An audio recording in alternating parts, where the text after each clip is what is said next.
एक सिंपल सा सवाल, अगर मैं बोलूं गोवा ट्रिप प्लान करो बिना किसी लीडर के, क्या होगा? सब बोलेंगे देख लेंगे, समझ लेंगे और ट्रिप कैंसिल हो जाएगी। और अगर एक बंदा सबको काम दे दे, टिकट तू देख ले, होटल तू देख ले, बजट तू देख ले, तो ट्रिप मस्त हो जाएगा, सब एंजॉय करेंगे। यही होता है मैनेजमेंट। आज मैं तुझे बीएसटी का यूनिट 1 इतना सिंपल समझाऊंगा कि तुझे रट्टा मारने की जरूरत ही नहीं पड़ेगी। सबसे पहले बात करते हैं व्हाट इज मैनेजमेंट। आखिरकार मैनेजमेंट क्या है? ठीक है, मैनेजमेंट का मतलब है काम को सेट करके लोगों से सही तरीके से करवाना। सिंपल लाइन याद रख, काम भी हो जाए और टाइम और पैसा भी वेस्ट ना हो। Dates management. एग्जाम्पल ले लेते हैं अपन। तू एग्जाम के लिए प्लान बनाता है, सब्जेक्ट डिवाइड करता है, पढ़ाई करता है और फिर चेक करता है, तो तू खुद अपनी लाइफ का मैनेजर है।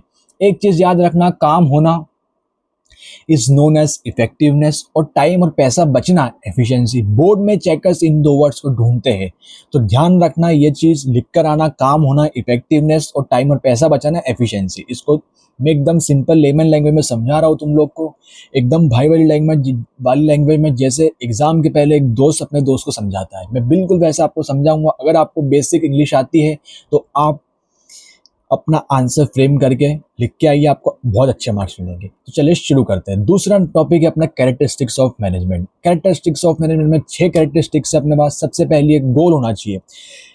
सबसे पहली कैरेक्टरिस्टिक्स है गोल होना चाहिए। बिना गोल के काम कर रहा है मतलब तू बस टाइम वेस्ट कर रहा है। बिना गोल के काम कर रहा है मतलब तू सिर्फ टाइम वेस्ट कर रहा है। दूसरा है हर जगह होता है। मैनेजमेंट परवेसिव है, हर जगह होता है, स्कूल में, घर में, बिजनेस में, हर जगह मैनेजमेंट है। तीसरा है ये टीम का गेम है।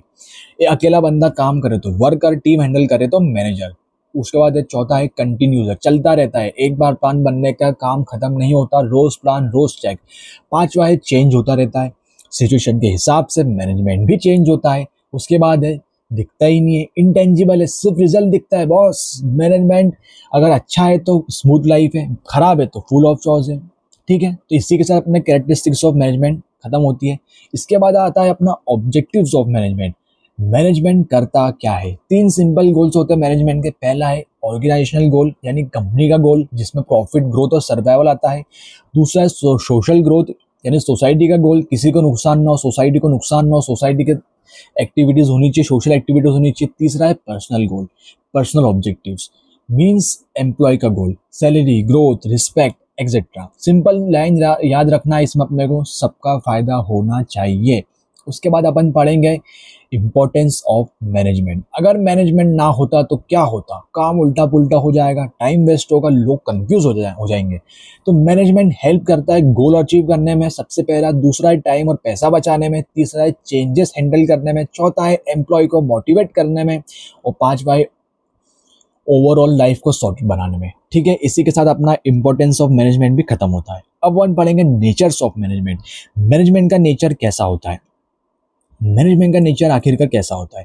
मैनेजमेंट एक आर्ट है क्योंकि इसमें स्किल चाहिए लोगों को हैंडल करना। मैनेजमेंट एक साइंस भी है क्योंकि इसके रूल्स और प्रिंसिपल्स भी होते हैं। और थोड़ा प्रोफेशन है भी है क्योंकि इसकी पढ़ाई होती है, कोर्सेस होते हैं, बट फुल्ली प्रोफेशन नहीं है। तो फाइनल लाइन बोल देना, management is to art plus science plus semi profession. ठीक है, ये होता है मैनेजमेंट का नेचर। अब अपन पढ़ेंगे लेवल्स ऑफ मैनेजमेंट। मैनेजमेंट में 3 लेवल होते हैं। सबसे पहला टॉप, दूसरा है मिडिल, तीसरा है लोअर।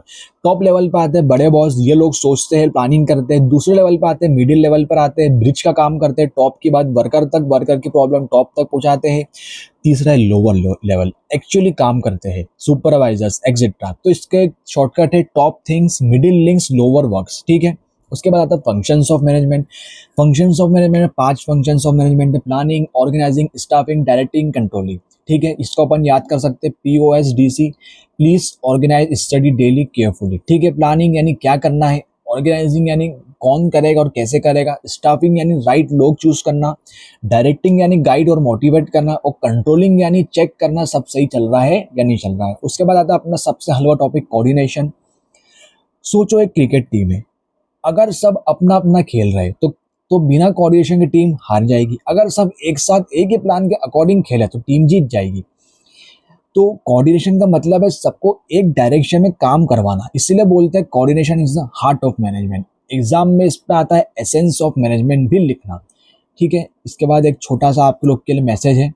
बस भाई अगर तू ये समझ गया ना तो यूनिट 1 बिल्कुल सॉर्टेड है। अब एग्जाम में सीधा इंग्लिश में ट्रांसलेट करके लिख के आना, मार्क्स पक्के। और हाँ, बाकी यूनिट्स भी ऐसे ही इजी भाई वाली लैंग्वेज में समझने के लिए तो चैनल को सब्सक्राइब कर ले। यहाँ पढ़ाई बोरिंग नहीं होगी, बिल्कुल दोस्त जैसे समझ आएगी। मिलते हैं आपसे नेक्स्ट वीडियो में, तब तक के लिए all the best and bye.